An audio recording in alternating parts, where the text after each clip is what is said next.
आइए इससे पहले कि हम लोग वचन में जाएं, आइए हम लोग एक बार जोरदार नारा लगाएंगे और नारे के साथ हम परमेश्वर के वचन में जाएंगे। क्या आप तैयार हैं? क्या आप परमेश्वर के वचन को सुनने के लिए तैयार हैं?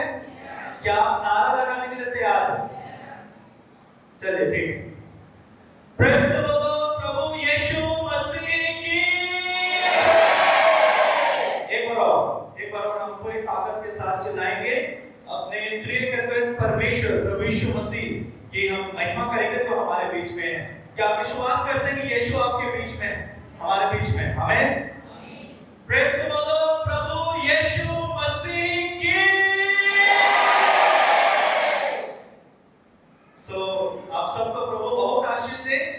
इस जय जयकार से, इस नारे से सारी महिमा, सारा आदर हमारे जीवित परमेश्वर को मिले।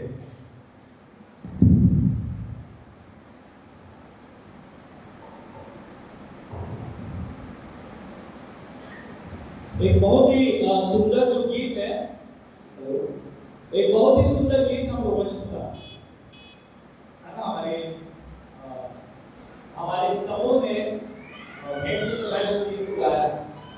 कौन सा गीत था वो जी? बढ़ेंगे साथ, मिला के हाथ, पहुंचेंगे हर मुकाम पर। फिर क्या है? सुनाएंगे सुसमाचार, कलीसिया का होगा प्रचार। प्रभु आप लोगों को बहुत आशीष दे। इस गीत को आप लोगों ने गाया और निश्चित तौर पर ये गीत बड़ा ही महत्वपूर्ण है। और आज जिस विषय को लेके मैं आप लोगों के सम्मुख खड़ा हुआ हूं वो भी बड़ा महत्वपूर्ण है। और वो जो विषय है इसलिए महत्वपूर्ण है क्योंकि हम लोग जैसे इस गीत को गा रहे थे, बढ़ेंगे साथ, मिला के हाथ, पहुंचेंगे हर मुकाम पर, सुनाएंगे सुसमाचार, कलीसिया का होगा प्रचार। यदि आप ध्यान देंगे तो इस गीत में एक बहुत ही महत्वपूर्ण जो संदेश ये है कि सबको मिलके एक महत्वपूर्ण काम करना है ना? क्या काम करना है? कलीसिया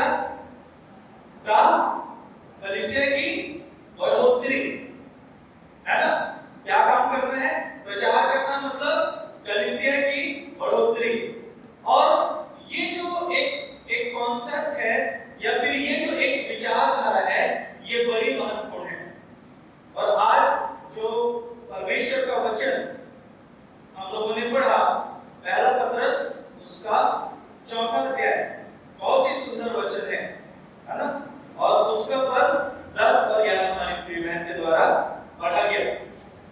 ये बड़ा ही महत्वपूर्ण है। कारण ये है कि यदि परमेश्वर की सेवा ना की जाए, यदि परमेश्वर के देह में सेवा नहीं की जाए तो उसकी देह नहीं बढ़ सकती, है ना? और हम लोग जो है यदि ना बढ़े, मान लीजिए कि एक बच्चा जो है छोटा सा है और उसका शारीरिक विकास रुक जाता है, तब आप क्या कहेंगे? क्या आप उसे आनंदित होंगे? क्या आप आनंद करेंगे या चिंतित होंगे? चिंतित होंगे। क्यों? क्योंकि यदि वो बच्चा है तो उसका बढ़ना जरूरी है ना? ये हमारे जीवन की, हमारे देह की एक स्वाभाविक प्रक्रिया है जो परमेश्वर ने कहा है। ठीक ऐसे ही यदि आप अपनी कलीसिया या इस मेमोरियल चर्च कोरबा मंडली के बढ़ने में योगदान नहीं दे पा रहे हैं तो इसका मतलब है कि आप अपनी इस कलीसिया को क्या बना रहे हैं? क्या बना रहे हैं? यदि किसी का शारीरिक विकास नहीं होता तो हम क्या बोलते हैं उसको? पंगु बना रहे हैं। ये बड़ा महत्वपूर्ण है। और इसी कारण मैं इन चीजों को लेके आ रहा हूं, जो कि आज का जो मेरा प्रचार है या आज का जो मेरा वचन, जो विषय मैंने लिया है वो इसी विषय से लिया है। और खास तौर पर आप सब आज जानते हैं कि आज त्रैमासिक मीटिंग में हम सब एक विशेष कार्य को करने जा रहे हैं। क्या करने जा रहे हैं? क्या करने जा रहे हैं? जोर से बोलिए। हाँ, डिग्नेसेस का चुनाव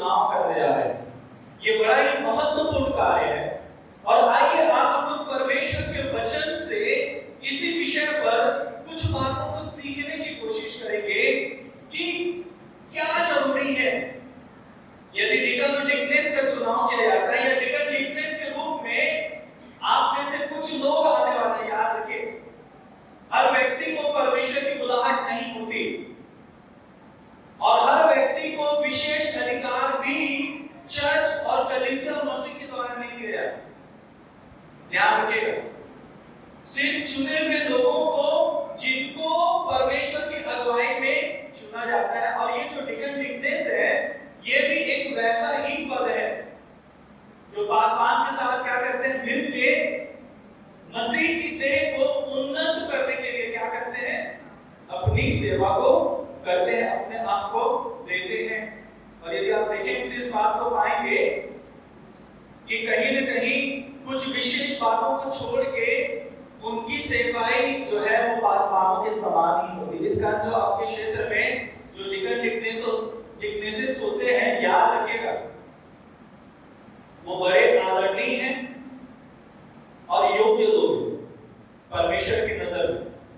चाहे महिला सभा हो, जवान सभा हो, संडे स्कूल हो, चाहे पंचायत हो, इन सारे क्षेत्रों में भी आप देखेंगे तो आप इस बात को पाएंगे कि कोई भी ऐसा क्षेत्र नहीं है या कोई भी ऐसा पद नहीं है जो पासवान के समान सेवाई करता है। डिकन डिकनेसेस को छोड़ के मैं इन चीजों को इसलिए रखना चाह रहा हूं क्योंकि हम इसकी गंभीरता को समझें, खास तौर पर उन लोगों के लिए भी जिनको आप चुनना चाह रहे हैं, ध्यान दीजिएगा, और वो लोग भी जो चुने जाना चाहते हैं, दोनों के लिए, है ना? जो भी इस सेवा के लिए खुद को देना चाहते हैं और जो उनको इस सेवा के लिए प्रभु की अगुवाई में चुनना चाहते हैं, इस बात को ध्यान रखिए, ये बड़ा ही गंभीर पद है, गंभीर एक ओहदा है। और यदि आप परमेश्वर के वचन को देखेंगे तो आप इस बात को पाएंगे कि परमेश्वर ने बीच में वचन में कई जगहों पर लोगों को उत्साहित किया कि वो क्या करें, अकेले काम ना करें। ध्यान दीजिएगा, मसीह की देह की सेवा अकेले कभी नहीं की जाती, ना कभी ये संदर्भ रहा है, ना कभी ये विचारधारा रही है। शुरू से ये विचारधारा रही है कि मसीह की देह की सेवा एक समूह के रूप में की जाती है।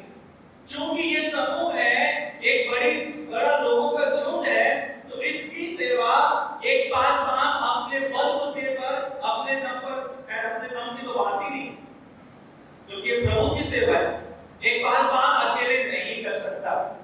और इस बात को, ये सिर्फ अभी की बात नहीं, ये आरंभ से चला आ रहा है। परमेश्वर ने इस बात को स्पष्ट किया कि जहां पर भी मसीह की देह के लोगों की सेवा की बात आती है, वहां पर एक झुंड का तैयार किया जाना जरूरी है।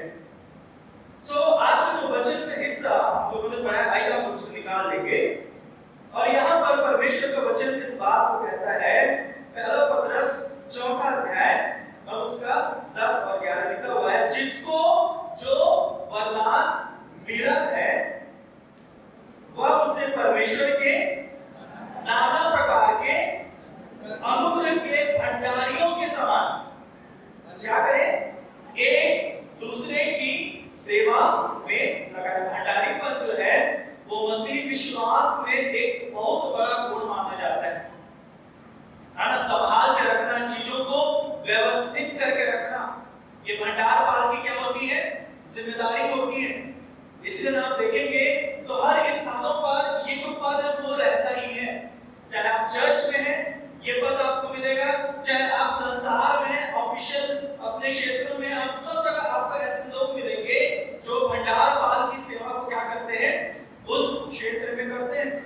और यहाँ पर भी परमेश्वर के जो वचन है वो इसी बात को कहता है। मेरे प्रियो, मसीह की देह की सेवा जो है वो बड़ी ही महत्वपूर्ण रही है और परमेश्वर ने भी इस बात को बड़ा ही महत्व दिया है।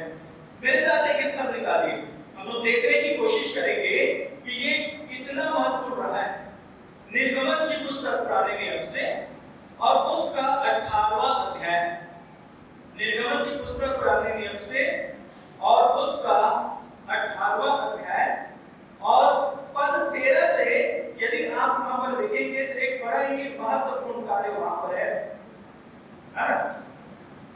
निर्गमन उसका 18वां अध्याय और पद 13, देखिए यहाँ पर क्या लिखा है। यहाँ पर लिखा हुआ है, दूसरे दिन मूसा लोगों का न्याय करने को बैठा और भोर से सांझ तक लोग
व्यक्ति जो था उसका ससुर था मूसा का, क्या नाम था उसके ससुर का?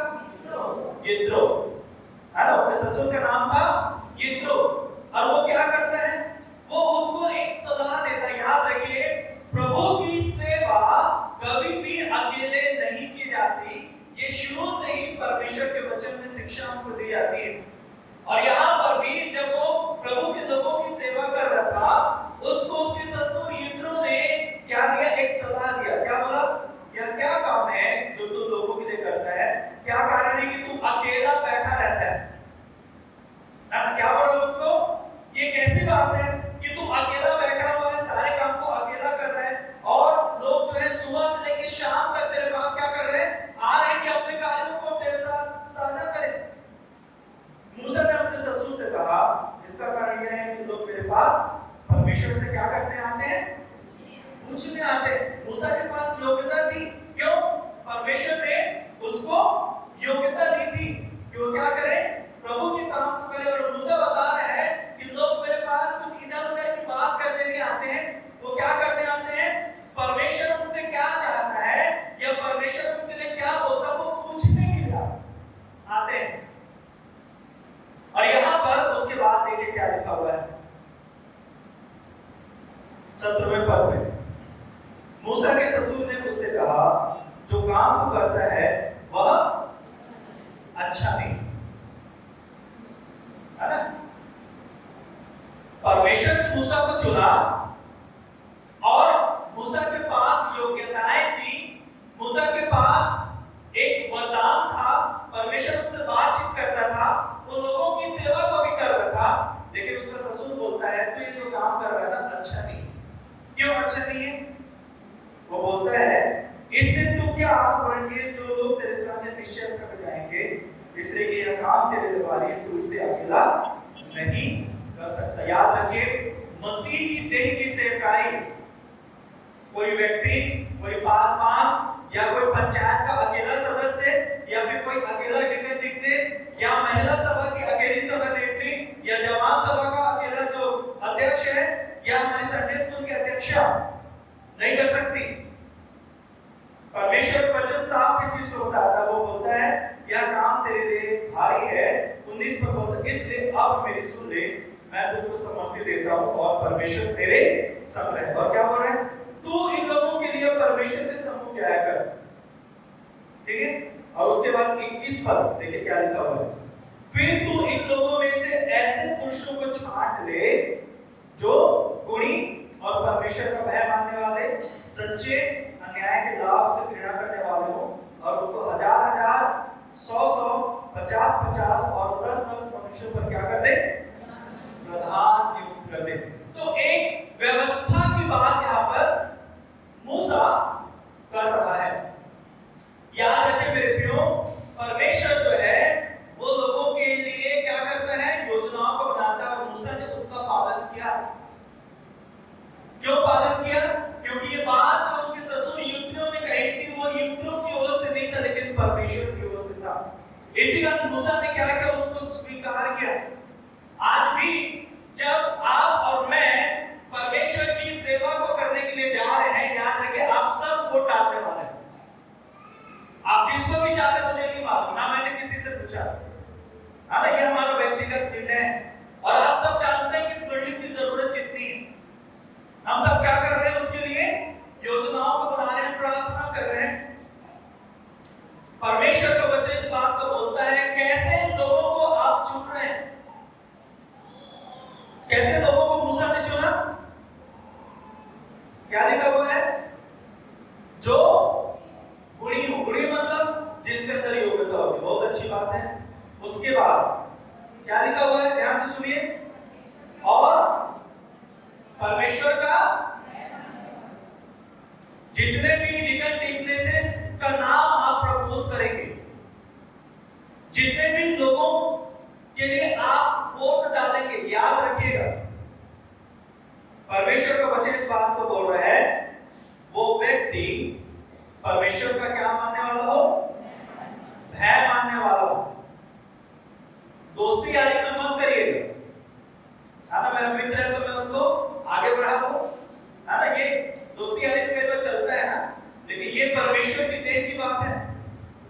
और मैं स्पष्ट, क्योंकि ये सब मेरे साथ मिलकर सेवा करने वाले, इसका स्पष्ट इस चीज को बोल, मुझे जो समूह चाहिए और परमेश्वर ने जो मुझे बोला है वो मुझे परमेश्वर के वचन के अनुसार चाहिए। और इस कारण मैं स्पष्टता से इस वचन को आप लोगों की सहायता के लिए रख रहा हूं कि जब आप ऐसे लोगों को सामने लेके आएंगे, याद रखिए बुरी होना बहुत अच्छी बात है, उसके साथ वो क्या करें, परमेश्वर का भय मानने वाले। यदि आपके अनुसार वो व्यक्ति परमेश्वर का भय नहीं मानता है और आप उसका नाम सामने रखेंगे, आप परमेश्वर के विरोध में जाएंगे।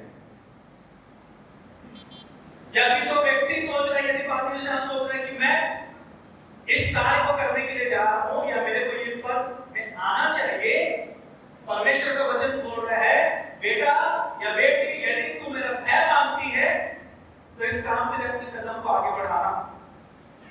और यदि वो चीजें नहीं है, ये समय है मेरे प्रियो कि हम जांचें परमेश्वर का वचन क्या कहता है। और उसके बाद क्या बोलता है, परमेश्वर का भय मानने और सच्चे, सच्चाई की पैरवी करने वाले लोग, सत्य के साथ चलने वाले लोग। क्यों सच्चे लोग चाहिए? क्यों सच्चे लोग चाहिए? परमेश्वर की देह की सेवा को करने के लिए, क्योंकि परमेश्वर सच्चा है। जिसके जीवन में सच्चाई नहीं है वो सच्चे परमेश्वर की सेवा नहीं कर सकता। और यदि मैं किसी ऐसे व्यक्ति के बारे में विचार कर रहा हूं जिसके जीवन में ये गुण मुझे नहीं देख पड़ता, परमेश्वर का वचन सावधान होने लोगों को याद रखिए। मेरी बात को ध्यान से सुनिएगा। प्रभु परमेश्वर सब कुछ सह सकता, लेकिन उसकी दुल्हन से छेड़छाड़ पसंद नहीं करता। समझ रहे मैं क्या बोलना चाह रहा हूं? ये जो देह है ना, ये सिर्फ देह नहीं है, प्रभु की देह है। पति पत्नी को परमेश्वर ने बोला वो दोनों एक तन होंगे। ये बड़ा ही गंभीर और बड़ा ही गहरा विषय है। आप जो मसीह की देह है, जिसके लिए आप किसी को चुनने जा रहे हैं या कोई चुना जाना चाह रहा है, मसीह अपनी देह या अपने दुल्हन के साथ छेड़छाड़ बिल्कुल भी पसंद नहीं करता। और उसमें छेड़छाड़ करने का मतलब है अपनी इच्छा को परमेश्वर की बातों से ऊपर रखना। और ये बात मैं बड़े होशो हवास में, बड़े गंभीरता के साथ और निवेदन करते हुए हम सब से इस बात को मैं कह रहा हूं, जो गुणी हैं, परमेश्वर का भय मानने वाले हैं, सच्चे हैं, और ध्यान दीजिए क्या लिखा हुआ है, अन्याय के लाभ से घृणा करने वाले।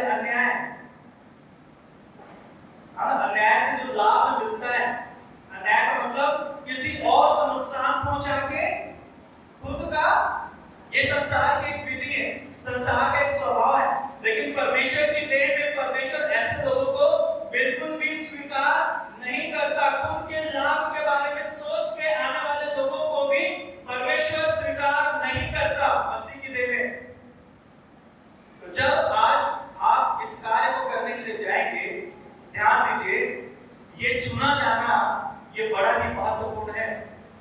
लेकिन परमेश्वर का वचन इस बात को बोलता है, जब जब उसकी देह के लिए लोगों को चुना गया, परमेश्वर ने क्या किया, ध्यान दिया है। और हमको भी क्या करना है, ध्यान देना। लिखा हुआ है उनको क्या करना, 10-10, उनको 1000-1000, 100-100, 50 और 10-10 मनुष्यों को क्या कर देना, प्रदान कर देना। और लिखा हुआ 24 पद में, अपने ससुर की यह बात मानकर मूसा ने उसके सब वचनों के अनुसार किया। एक और स्थल को निकालेंगे, गिनती की पुस्तक, उसका 11वां अध्याय।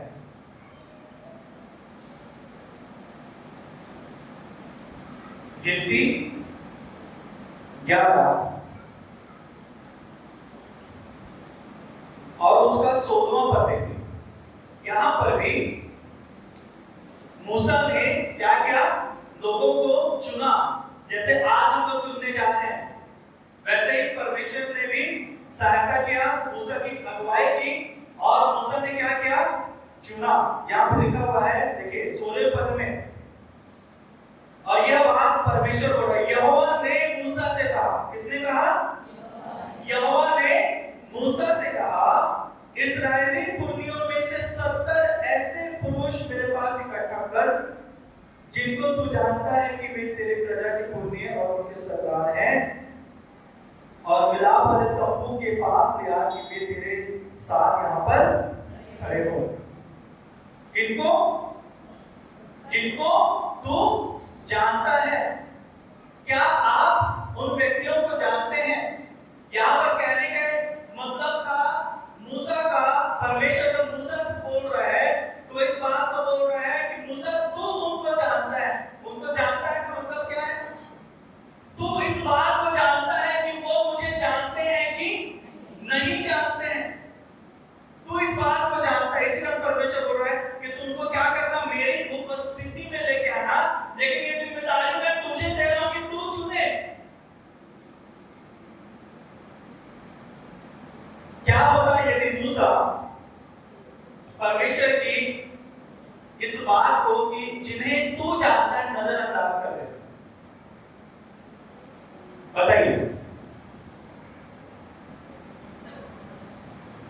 परमेश्वर की उपस्थिति में ऐसे जो भी लोग गए हैं जो परमेश्वर के लायक नहीं थे, क्या हुआ था? परमेश्वर का डर उनके जीवन में आया। आप जिनको जानते हैं, क्या वो परमेश्वर को जानते हैं? सावधान हो जाइए।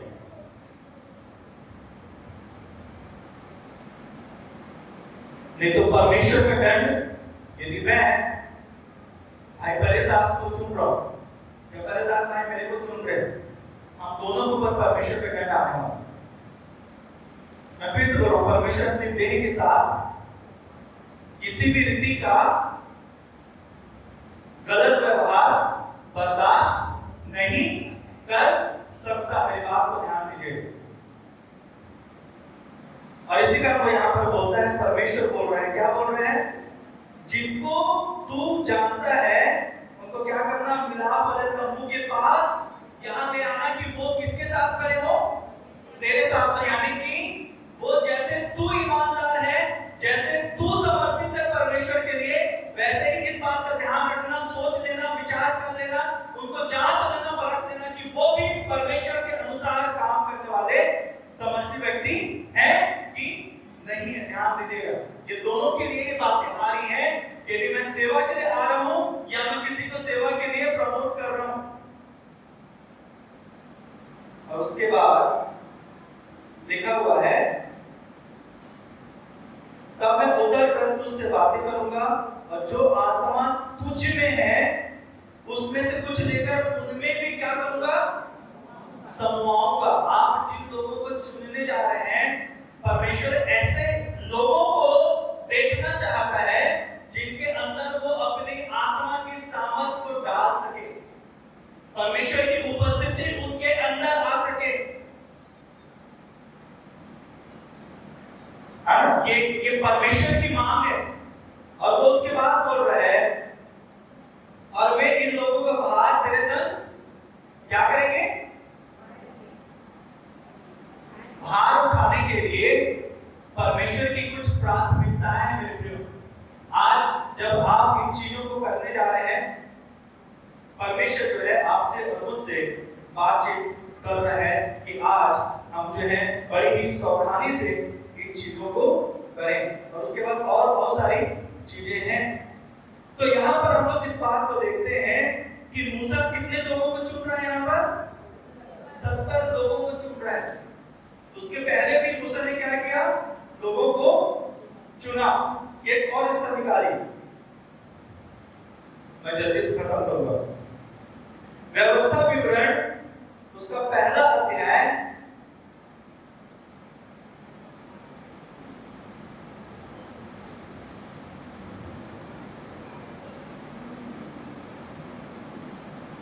9 पर देखिए, यहां पर भी एक बहुत ही सुंदर बात परमेश्वर का वचन कहता है, फिर उसी समय मैंने तुमसे कहा, मैं तुम्हारा भार अकेले नहीं उठा सकता, क्योंकि तुम्हारे परमेश्वर यहोवा ने तुमको यहाँ तक बढ़ाया है कि तुम गिनती में आकाश के तारों के समान हो गए हो। तुम्हारे पितरों का परमेश्वर तुमको 1000 गुना और भी बढ़ाए और अपने वचन के साथ तुमको आशीष भी देता रहे। और देखिए वो क्या बोल रहा है, इसलिए तुम अपने अपने गोत्रों में से, अपने अपने गोत्रों में से, हम लोग जो है अपने अपने एरिया के हिसाब से क्या करते हैं, सेवकों को चुनते हैं, है ना, अपने अपने हिसाब से। यहाँ पर भी गोत्रों के हिसाब से जो है, यहाँ पर मूसा जो है वो इस बात को कह रहा है, क्या कह रहे हैं, तुम अपने गोत्रों में से बुद्धिमान और समझदार और प्रसिद्ध पुरुष चुन लो और मैं उन्हें तुम पर क्या कहराऊंगा, मुखिया कहराऊंगा। जब न्यायियों को नियुक्त करने की बात आती है, जब अगुओं को नियुक्त करने की बात आती है, तो यहाँ पर भी जो है चुना जा रहा है। बाइबल में आप देख रहे थे प्रियो कि कैसे परमेश्वर ने लोगों को चुना, और परमेश्वर ने हमेशा अपनी देह के लिए झुंड में लोगों को उपयोग किया है। और इसी कारण हमारे इस चर्च में भी, चर्च का जो सेटअप होता है वो बाइबल से कहीं अलग नहीं है। पंचायत की बात करें, है ना, हमारे डिकन डिक्नेसिस की बात करें, हमारे पहला सभा, जवान सभा, संडे स्कूल की बात करें, याद रखें ये सब क्या है, झुंड है जो इसी आधार पे चुने जाते हैं। यदि पंचायत की बात करें तो संसारिक रीति से सारी चीजों को मैनेज करती है, और डिकन डिक्नेस की बात करें तो वो आत्मिक गंभीरता और परमेश्वर की बातों को देख के, परमेश्वर के वचन के अनुसार लोगों के बीच में क्या करते हैं, अपनी सेवाओं को प्रदान करते हैं। इसलिए ये जो एक भाग होता है ये बड़ा महत्वपूर्ण होता है चर्च में। पासवान के बाद डिकन डिक्नेस का जो भाग होता है, आपको ये चीज मालूम होगी, इसी का उनका अभिषेक किया जाता है। अभिषेक की प्रक्रिया होती है। अभिषेक मतलब, अर्पण मतलब विशेषाधिकार दिया जाना। ये बाइबल में परमेश्वर ने आरंभ से किया है। जिसको लोग चुनते हैं उसको परमेश्वर की उपस्थिति में परमेश्वर के लोगों के द्वारा अभिषेक किया जाता है।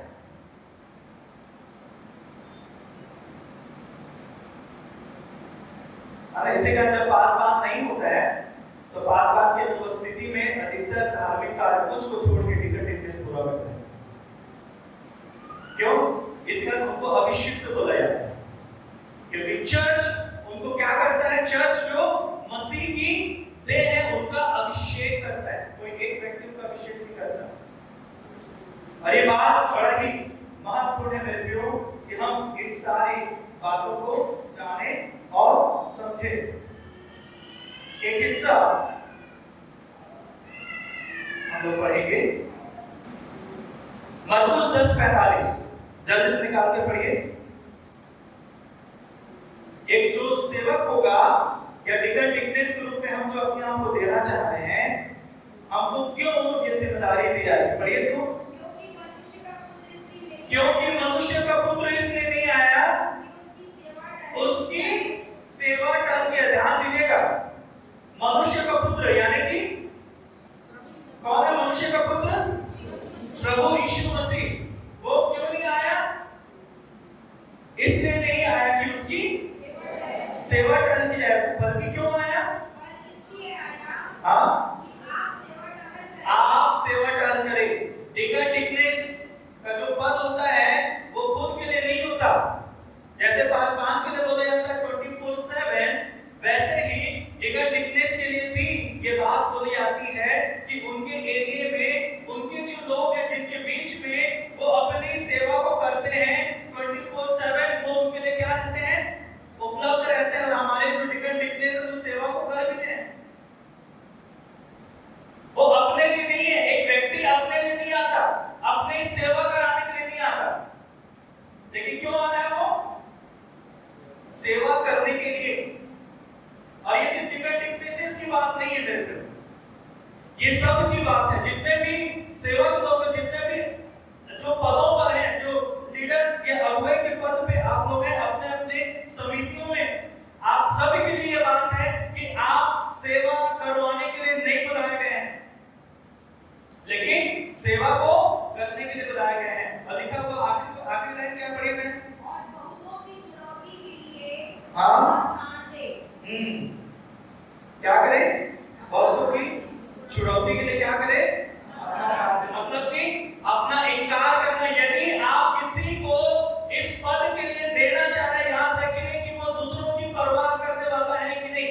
यदि मैं इस पद के लिए आना चाह रहा हूं तो क्या मैं अपना सब कुछ छोड़ के मसीह की देह को पहली प्राथमिकता देने के लिए तैयार हूं कि नहीं हूं? ये जो क्राइटेरिया है वो डिकन या डिकनेस के लिए बड़ा महत्वपूर्ण है। यहाँ पर प्रभु यीशु मसीह जो है वो क्या है? हमारा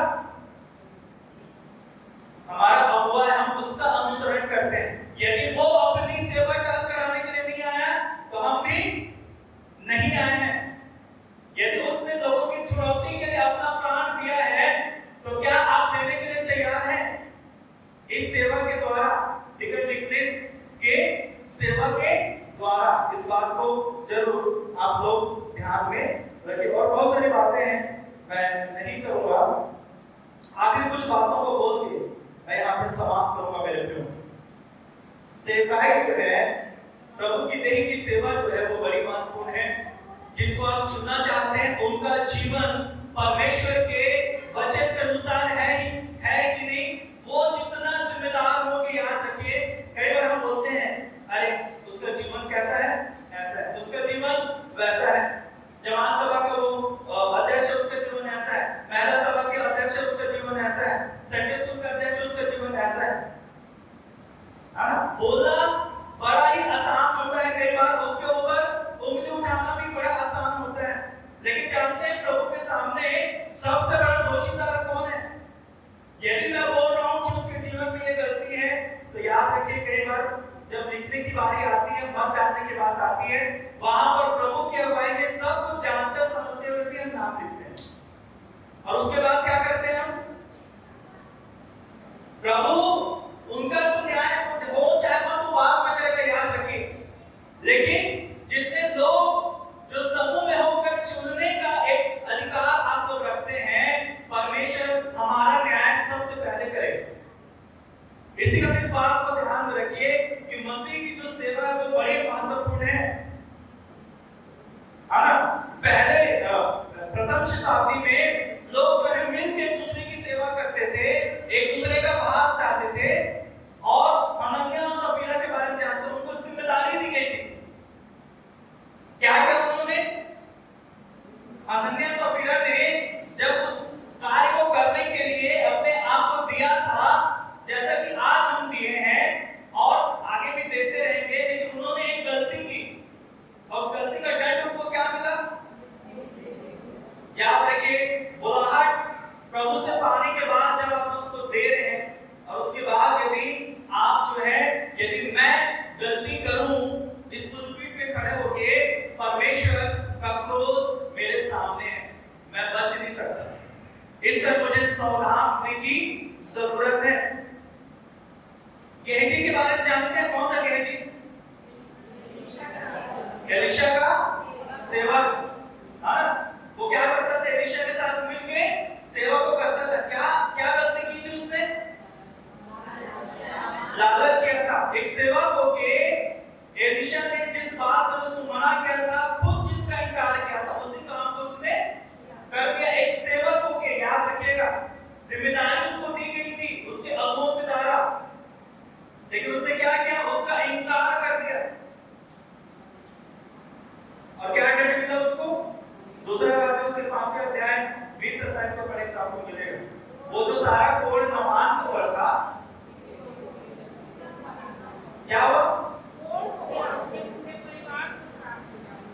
ध्यान रखिएगा, प्रभु अपनी देह के साथ छेड़छाड़ बिल्कुल भी पसंद नहीं करता। उसके बाद आखिरी जो है शाऊल, जिसको परमेश्वर ने चुना था।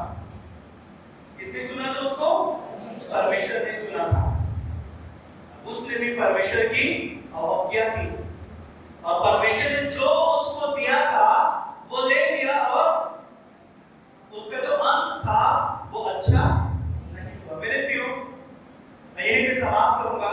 मैं आप सबको उत्साहित करना चाह रहा हूं। मैं इस बात को आपके सम्मुख रखना चाहता हूं कि ये हर साल होने वाली प्रक्रिया नहीं है। कोई भी चुनाव, कई बार हम उसको ऐसे रीति विधि में बांध कर ले चलते हैं कि हर साल तो क्या फर्क पड़ जाता है। फर्क बड़ा पड़ता है, बहुत भयंकर पड़ता है, और जिसके जीवन में पड़ता है वो इस बात को जानता है।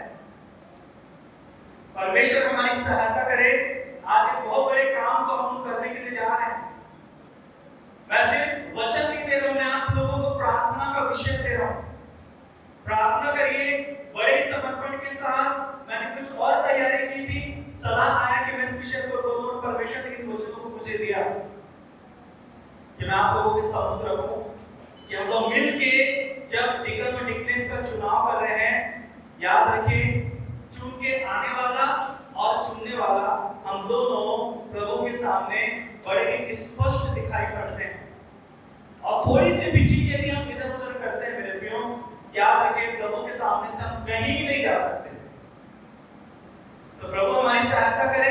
प्रार्थना करिए कि जिनको परमेश्वर चाहता है वो लोग इस कार्य को करें, और जिनको परमेश्वर चाहता है उसको आप लोग क्या करें, चुने, और मसीह की देह के लिए उनको दें। रखवाल समिति आज आएगी, जो हम पास मानों की एक मुख्य कमेटी है, और उनके द्वारा जो है ये मुख्य चुनाव जो है वो किया जाता है। वो प्रक्रिया जो है वो रखवाल समिति, जो हमारे सीनियर पासवान हम लोग आएंगे उसको कराएंगे, और उनका जो अर्पण भी जो है वो रखवाल समिति के द्वारा किया जाता है। क्यों? क्योंकि ये बड़ा ही महत्वपूर्ण चीज होता है।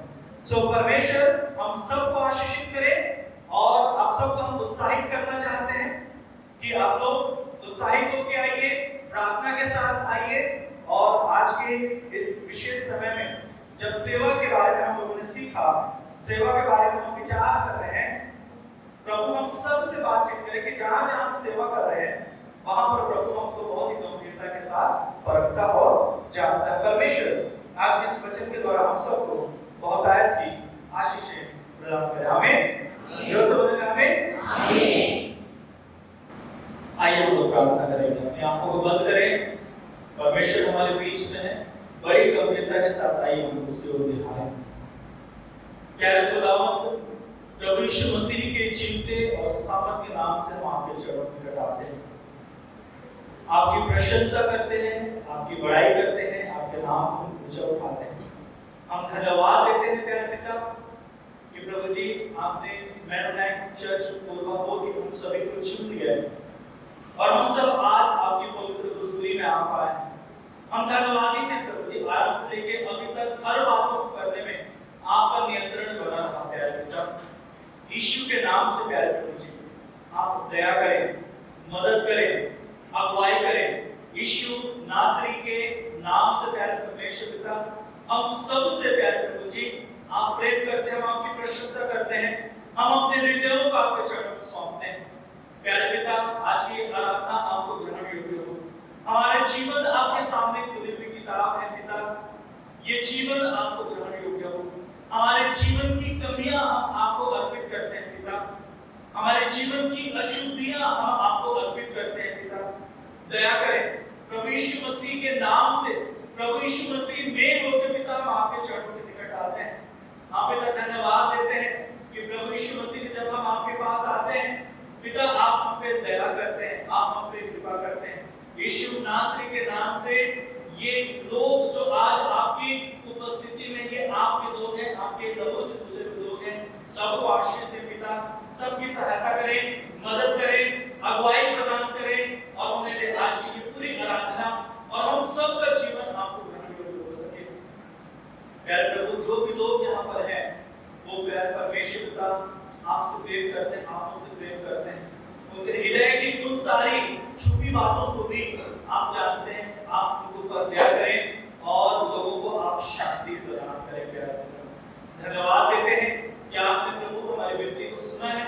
आज के वचन के समय में भी आपने अनुग्रह किया और आपका जीवता वचन बड़ी स्पष्टता के साथ मेरे सामने आया है। प्यारे खुदा मैं आपकी प्रशंसा करता और अपने आप को नम्र करता, अपने अपने आप को मैं दीन करता हूँ, और हम सब भी अपने आप को नम्र और दीन करते हैं। खुदावन, आप जो प्रभु जी सामर्थी परमेश्वर हैं, आप खरे परमेश्वर हैं, आप पवित्र परमेश्वर हैं, हम पे रहम करें।